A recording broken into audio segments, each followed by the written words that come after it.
On Wednesday, January 11th, 2023, there was a nationwide ground stop on flights in the US for an hour and a half. According to estimations on flightaware.com, as you can see here, there were about 12,000 plus delayed flights and about 1,300 canceled flights. Compare that to the days before and after, and it's an immense number. About more than half of flights were delayed.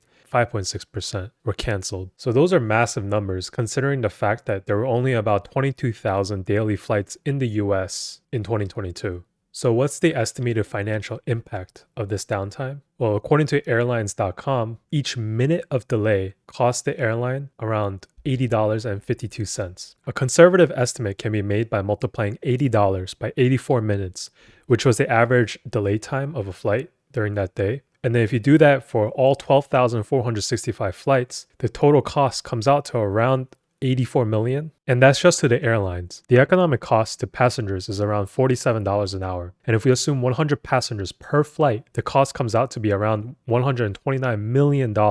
Keep in mind, these are pretty conservative estimates, since it doesn't even take into account the canceled flights. So what happened? What caused the FAA to ground flights in a historical first since 9/11 and cause hundreds of millions, potentially, of dollars of damage to the flight industry and the American economy in general? According to the FAA, their Notice to Air Mission System, or NOTAM, failed at 8:28 p.m. Eastern Time on Tuesday, January 10th. So that's the night before the actual ground order. And the NOTAM is responsible for alerting pilots of any sort of abnormal conditions in their flight path. That can reference anything from construction on a building near the airport to weather conditions on a runway and even to the location of presidentially restricted airspace. So the system is critical to not only the safety of the passengers themselves, but also to national security. But flights were not grounded until the next day at 7:19 a.m. So that's almost 11 hours after. And this is because they switched over to a telephone hotline that pilots could dial into to get the NOTAM information. However, the hotline became overwhelmed until the FAA pulled the plug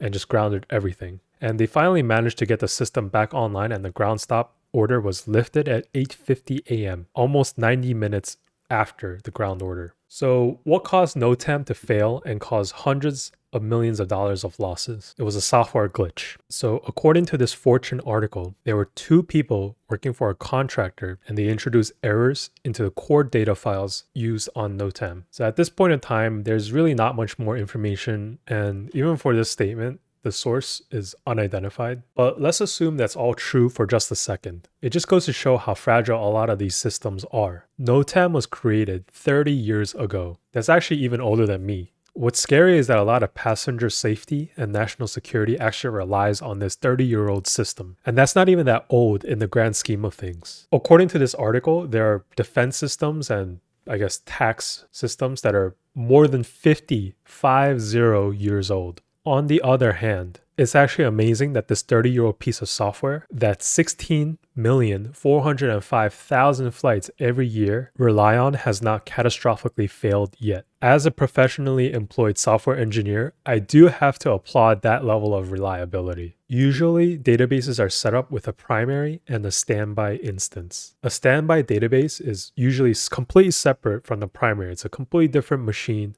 completely different setup, in a different server, in a different location sometimes. And anytime anything happens to the primary, like any data updates, any inserts on database tables or removals, any kind of transaction, the standby will copy it. It will replicate the data. There's redundancy. Your data is in two different places so that if the primary fails, the standby can take over seamlessly. But in this case, the standby did try to kick in, but the standby also had the same corrupt data file. In this case, having a primary and a standby did not really help because the issue was with the core database file. And the most worrying part about all of this is that they pinned the blame on two contractors. And to me, that sounds like the review process is very shallow. If anything, there should be like 3, 4, or 5 people blamed for this incident. Mission critical changes like this should pass through multiple hands before it goes live. But from what I can tell anecdotally, a lot of government programming work is contracted off to the lowest bidder. What that usually means is that the bare minimum of work is done, people are overworked, and code changes are rubber stamped instead of being properly reviewed, and quality control is non-existent. Sadly, I don't think this will be a learning moment for the government. There probably won't be any sweeping changes in how government software is built. It'll most likely still be contracted out to the lowest bidder, and mission critical software like this will continue to be just as fragile. To me, that's probably the most upsetting part of this whole debacle, is just how nothing will probably change. That's all I have to say for this event now. We'll know more about the actual root cause as the official investigation continues and reports come out. And thanks for watching. I had a college professor working with the FAA on these issues back in 1996. And people who wrote it are retired or now dead. Sounds just about right.